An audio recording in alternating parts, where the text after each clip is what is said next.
Capcom and Xbox and the fighting collections seems to all be solved now as we have information about Marvel vs. Capcom launching on Xbox, plus the next one is actually coming on Xbox, the next Capcom fighting collection.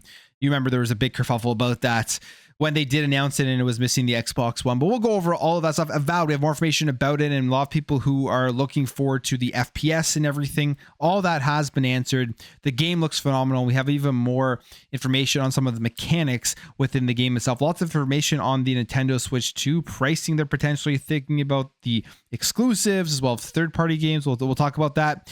And Dragon Age, it failed commercially, but EA is saying a reason that may not be the first thing that comes to a lot of people's minds. So we'll talk about that plus other things.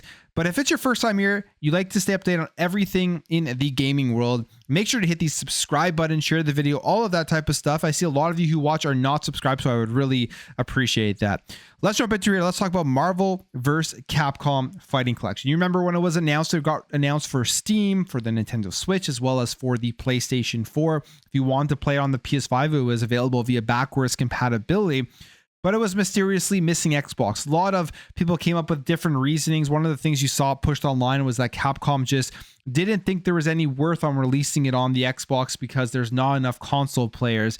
And I thought that that was not the case. There had to be something else, and it ended up being a technical issue. Assuming here it had to do with the Xbox One pipeline and them shutting it off and not being able to release the game on the Xbox One so you could play it on your Xbox Series X and S via backwards compatibility. It seems like that was the case or something like that, as Capcom did come out and announce that they would be working on this issue with Xbox to make sure that it did come out onto the platform. And that day has arrived as the game is available on Xbox. And you can see it here. They did announce it. And this is a phenomenal collection. This is a collection that I'm going to go pick up. It comes with X-Men, Children of the Atom, Marvel Superheroes, X-Men vs. Street Fighter, Marvel Superheroes vs. Street Fighter, Marvel vs. Capcom Clash of Superheroes, Marvel vs. Capcom 2, The New Age of Heroes, and The Punisher. It does have a release price right now of $40. It will go up $10 once that does end. So if you do want to pick it up, now is the time. But the funny thing about this game is when they announced it and people saw it was missing Xbox, firstly, I mean, Xbox has to not make that happen. They have to make sure that the games do release and that they aren't running into these technical issues, so this PR stuff doesn't affect them like it did. But secondly, there was just a lot of outrage. And now you're seeing the game actually did release on Xbox, and it seems like nobody is talking about it. So it almost seems like a lot of the outrage, although I do agree it should have never happened with the game missing the platform. A lot of people complaining probably aren't picking up and playing the game itself as it has released. And I just don't really see anybody talking about it. It almost seems like the hype around this game died very, very fast. Even when it did launch, you saw the Steam numbers. It was at like 500 people or something. So it did not sell as well as I thought it would. It did not sell as well as social media hyped it up to be. But hopefully it does do decent here on Xbox. So there are no issues going forward with the future releases. But it looks like there won't be with Capcom Fighting Collection number 2, which did get announced as well. And this one here is releasing on Xbox on May 16th, 2025. They did announce this at the Capcom Spotlight. So if you're interested in these fighting collections, I think they're great. I have a bunch of them coming out May 16th, 2025 on the Nintendo Switch, the PlayStation 4, the Xbox One, and on Steam. And again, Xbox One and PS4, these are only available on the current gen of consoles via backwards compatibility, which is an interesting move here from Capcom in the way that they do release these games. All right, Avowed is going to be the biggest first-party Xbox game, obviously, in February, maybe one of the biggest ones this year. People have been waiting a while for this game. It did get delayed, and they've put out a lot of information on it already. They've been doing some great marketing around it. You've seen the world, you've seen the characters, the graphics, the combat, all of that type of stuff. One of the things that people do want to know, however, is the frames per second. Will it have the 60 frames per second? Because we've seen games launch without that, and it has had an effect on it, at least with the narrative surrounding the game, the discussions going on online about the game. If it doesn't have 60 FPS on console, it kind of just takes over people talking about the actual gameplay and the story itself and just talking about the frames per second. Xbox has been in that situation now with Redfall and with Starfield. I'm sure they don't really want to go through it again, and it looks like they won't here with Avowed, as Carrie Patel, the game director, has officially confirmed that the game will have a 60 FPS mode on the Xbox Series X and S. And some of the other things that were revealed about the game itself makes it sound very fun and just interesting mechanics that they're going with here. So there will be no level scaling, but they say maybe there will be some DLC in the future for this game. I'm guessing that will depend on how well it does commercially and everything, but I hope if it's a good game, there will be DLC. There will be multiple Pillars of Eternity cameos. There are around 100 NPCs in Paradise, which is the biggest town in the game. You can side with the antagonist, and you can also choose to portray your homeland, which is the Adrian Empire. You can increase your dexterity, which will make your attacks really fast. You can tell your companions when and what to attack and upgrade their abilities. You can start a new game after rolling credits, but can't continue exploring.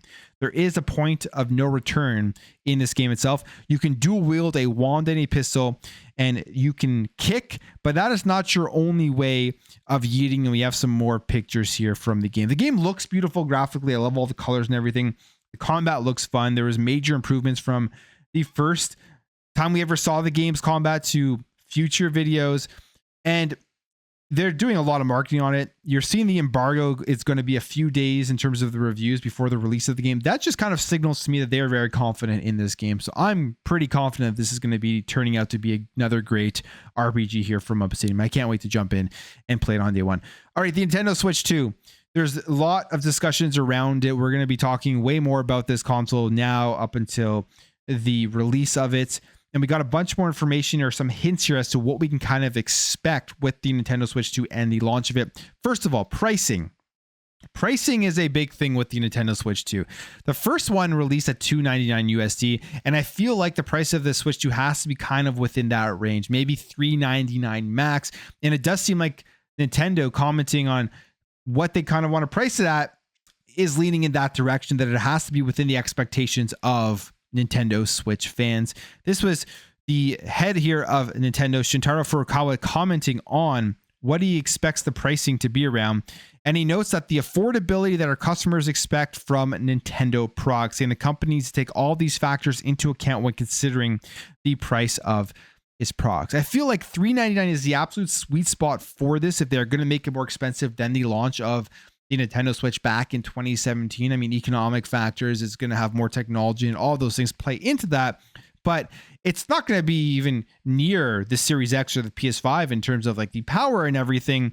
So you'd have to assume it's still relatively cheap to assemble and manufacture this thing, so they can still keep the price relatively low. I think $399 would be the sweet spot if they want to transfer a ton of people from the current Switch over to the Switch 2 at launch. Anything higher than that will be interesting to see what it does affect on the overall sales. They have a pretty high projection, I think, of over 4 million with the first year here with the Nintendo Switch 2. So we'll see if they can hit that. The other thing here is exclusives. One of the things that Nintendo has a big advantage of over PlayStation and Xbox with its exclusives is the development costs of it. They are far cheaper to develop, so they can have better margins. They don't have to sell as many millions, even though they do sell more than I think both first-party titles on Xbox and PlayStation, or at least for a lot of their games. So they have the advantage of major margins, selling a ton, and having lower development costs overall. And they talk about some of the releases that are coming and how exclusives are essential here for the Nintendo Switch 2, saying we have already announced Pokemon Legends ZA and Metroid Prime 4 Beyond for Nintendo Switch in 2025, and we will continue developing Nintendo Switch titles, but launching exclusive games for Nintendo Switch 2 is essential for its success. However, we aim to ensure a smooth transition between the two platforms. That quote there kind of tells me all I really need to know as to what their launch will be like. It's going to be stuff available on both platforms, Switch, Switch 2, and you're going to be seeing just upgraded features on the Switch 2 versions. And maybe there will be like one exclusive Nintendo Switch 2 title at the launch of it. Who knows what that would be, but that would be cool to see. The main thing here, Metroid Prime 4, that I'm thinking will be a Nintendo Switch 2 launch title. It's also going to be available on the current Switch, and that will be one that will be great to see the difference between the two games, between the two versions of the games, and you'll see the difference of the power between current Switch and Nintendo Switch 2. And then finally, EA chimes in here on the Nintendo Switch 2, and they believe that their games would be able to do great on it, and they've seen their games like Madden and FIFA get energy from Nintendo platforms. Andrew Wilson was asked about the Switch 2, and he replies here that a new console arriving in the marketplace is a benefit for them to acquire new players, and that popular franchises EA, FC, and Madden could find real energy on the platform. I think one of these games will be a launch game, which would lead me to believe that the Switch 2 could be releasing alongside the new Madden in the August timeframe or September, which is when FC usually does come out. And I just feel like whenever we see these new console launches, they generally have one of these EA Sports games releasing with it. So that would make absolute sense. We've seen the rumors about it being a June release, which could also work as well, and it'll be close enough to both of those games. But I wouldn't be surprised if they do release it alongside some major sports games here that just sell a ton of copies, and people can see that they can play the same game basically that they're getting on the Xbox and PlayStation on the Nintendo Switch 2. And when it comes to another EA game, Dragon Age The Veilguard, this has always been an interesting one to follow because it's one of those games that's had extreme views on both sides. People hated it or people loved it, not very many people in the middle. And now EA is commenting on why they believe the game did not do as they expected commercially. It's not what you would think. They don't mention the writing, they don't mention any of that stuff. In fact, they do talk about how the storytelling and the reviews and everything were good for the game itself. They believe it has to do with online features. Kind of head scratching here, but it says our blockbuster storytelling strategy is built on 3 strategic objectives. First, create an authentic story experience for the core audience. Second, build innovative, groundbreaking features. And third, emphasize high quality launches across both PC and console. In order to break out beyond the core audience, games need to directly connect to the evolving demand of players who increasingly seek shared world features and deeper engagement alongside high quality narratives in this beloved category. Dragon Age The Veilguard had a high quality launch and was well reviewed by critics and those who played. However, it did not resonate with the broad enough audience in this highly competitive market. So they believe it doesn't have to do anything with the writing. It doesn't have to do anything with the characters as to why the game didn't resonate with a broad range of people. They're saying it's because it doesn't have basically online features. Basically, I would say turning it into some sort of games as a service style of game. Don't think that's true. I think maybe they're just trying to come up with an answer here to give to their shareholders and everything as to why they don't think it did as well. But EA has gone through this before. They were at a point where they said that nobody wants single player games.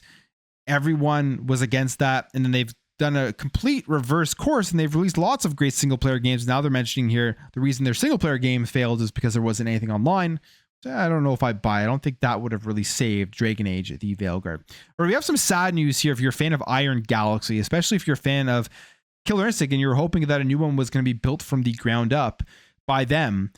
Looks like that will not be the case unless something crazy happens here. But they have announced layoffs of 66 employees, and basically they put out a post here on LinkedIn and they come up with the same reasoning that they all say, which is just basically the corporate speak here that they are doing this to enable their long-term survival. And if you look at their company, it was at 270 employees. That means about 25% of the company's workforce has been laid off. And they basically just go on here to say that they are committed to serving its partners in game development, and they're going to look for new ways to support the industry. So they're still going to just be a support studio, but it is shrinking by 66 of their employees. And they're probably not going to be doing anything crazy here going forward, just supporting games that are in development or that just need a little bit of help. So sad news there for Iron Galaxy. And finally, Assassin's Creed Shadows. We have some information here about the potential size of it. Now, I don't know if this will be across all platforms, but this is via the Mac App Store.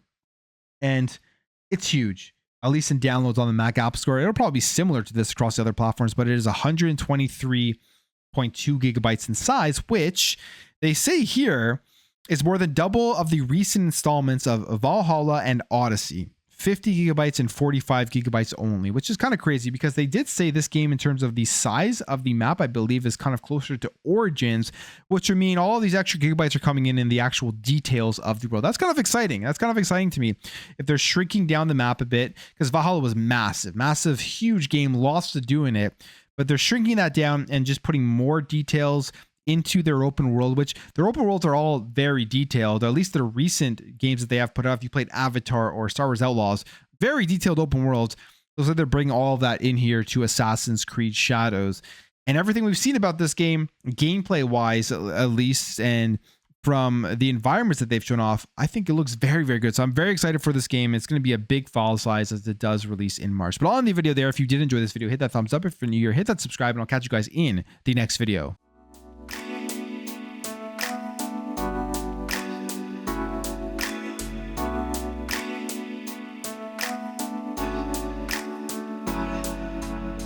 We'll be right back.